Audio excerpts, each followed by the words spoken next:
Hello and welcome back to Liberty Mail. I'm John Hatzis, and today we're going to be bringing you an exclusive interview with the editor-in-chief of CheckPoint News, Katelyn Livorse. CheckPoint News is the news outlet here for the Institute for Faith and Freedom, where student fellows write articles on faith, culture, and current events. The interview is conducted by my colleague and co-host of Liberty Mail, Madison Fossa, and she has asked Katelyn a number of questions on the mission of CheckPoint News, the history of CheckPoint, and her vision for the future of the publication. Please enjoy this interview with Madison Fossa and the editor-in-chief of CheckPoint News, Katelyn Livorse. The Institute for Faith and Freedom at Grove City College presents Liberty Mail with the Student Fellows of Faith and Freedom.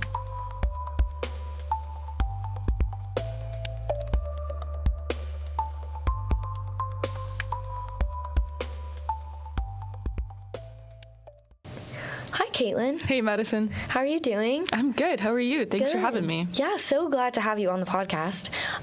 So before we get into CheckPoint, because we're going to intro our new series we're doing, I would just like to know a little bit about you, what you do on campus, what you do for the Institute, all of that. Yeah, so I am the editor-in-chief of CheckPoint News. I am also a marketing fellow for the Institute for Faith and Freedom. I just got done organizing the Ronald Reagan Lecture, which was amazing. And on campus, I am a senior. I'm a political science and French double major, getting ready to graduate. So very excited to do that and move on to the next chapter. Yeah, that's so exciting. Can you tell me a little bit more about that part of life, what that looks like after graduation? What are your plans? And has the Institute or working for CheckPoint shaped any of that at all? Yeah, definitely. So last summer, I was super lucky. I was able to intern in the House of Representatives, and I'm hoping to go back to move to D.C. again and do something similar this summer, which would be really amazing. That's something I would like to do, I think, in the future as a career. And the Institute definitely shapes what I wanted to do in the future. You know, it's a nonprofit. We are a very conservative institution, so that's really interesting to see that side of the political sphere, and it really helped shape my path and help me decide where I wanted to go in the future. And CheckPoint, of course, as well, gave me lots of great writing skills that I would not have gained otherwise. Yeah, that's awesome, and a great testament to what we do at the Institute and then what happens after you graduate. I love that. So a little bit about CheckPoint. What is the mission of CheckPoint? Because you basically run the whole thing right now, so you have really good insight on that. Yeah, so CheckPoint is our student-led opinion site for the Institute for Faith and Freedom. We publish top-tier commentary on a range of issues, religious issues, cultural, political, you name it, we really publish it. We're happy to publish anything, and we're always looking for new writers. The whole editing process is pretty simple. We have about 7 editors, including yourself, Yep. and we receive lots of articles to which I send out to one of you guys. You'll edit it, send it back to me. We'll get the writer to fix up the article a little bit, and then we'll publish it about 3 times a week. We also do some partnering with the podcasts. We'll talk to people like this one. We'll talk to people who have done a recent episode and get them to do a little blurb for us, and we'll publish it on our website to kind of tie all of the Institute's workings together. Yeah, and I think another cool part of CheckPoint is that all of the fellows write for the site, at least once. You know, it doesn't have to be a lot, but that's another way that we kind of tie things at the Institute together, which is so exciting. Okay, so you don't only edit, you also write for the site, and you have for a while. What is your favorite type of article to write? Yeah, so I love writing, excuse me, I love writing understanding something. So, for example, I wrote an article on understanding the situation in North Korea a couple years ago. And those articles where I really deep dive into a regime or into an issue, and I kind of explain it for the audience, like what's going on, how is the United States involved, how is this affecting people in that country or across the world. I really enjoy learning about that for myself, but also teaching other people about it, because a lot of the issues that I like to write about aren't super popular issues, I guess, or in the mainstream media a lot. So I enjoy, giving some, like, shedding some light on these issues.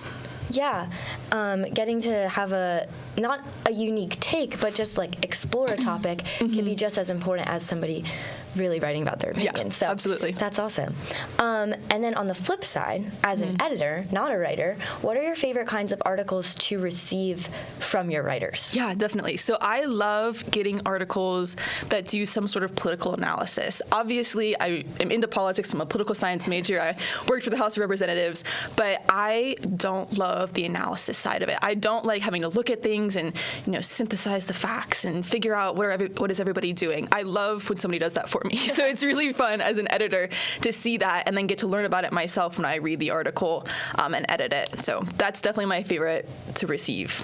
Yeah, editing definitely teaches you a lot because, you're editing pieces that you wouldn't pick. Exactly. I think I've experienced that at CheckPoint too, where someone will send in an article that I know nothing about, but now I have to edit it. Right. And I end up walking away with a lot more knowledge than I have Definitely. before. Especially when they write about something that you might not necessarily agree with, whatever their take is. It's really interesting to see someone explain their side of it, and you have to, kind of agree with them while you edit it. You can't change their article because you disagree with it. So. Yeah, and we're very clear about that with CheckPoint, that it's an opinion site. Yes. But I think that makes it more interesting because the student body and people outside of the college can see what the students themselves are thinking. Absolutely. Not just re-reporting the news that's already out there. Exactly. Okay, finally, what would you like to see happen with CheckPoint? Because as we talked about, you're graduating. And so I was wondering what your hopes are, what you hope continues, and maybe some new things that you hope happen. Yeah, absolutely. Well, we this year have really started focusing on making sure all the fellows write for CheckPoint. We still have a couple, including our producer over there, who has not written yet, but I'm sure they'll write some great articles whenever they do. For next year, once I graduate, we're having a new editor-in-chief, of course. His name is Bill Stanton. He's a fellow right now at the Institute, and he does some great work. He has a couple articles on CheckPoint already, so I'm sure he'll do some really great things in the future with us. But I would love to also see, even next semester and beyond, of course, some more outreach with CheckPoint. I would love to reach a wider student body. We are partnering with the Collegian right now, so it'd be really cool if we could continue that. If we could partner with podcasts more like this, would be really amazing. Even to expand it to some alumni. We'll see what happens there. But definitely continuing to expand CheckPoint space, I would say, is the biggest goal I would have for the future. Yeah, that's really exciting. And as, old fellows leave and new fellows come in, it's exciting to see what will happen with all parts of the Institute, but also CheckPoint. Yes. Well, thank you for coming on the podcast. Yeah. And thank you for tuning in.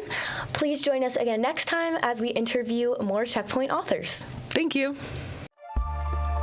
For more information on faith and freedom, visit faithandfreedom.com.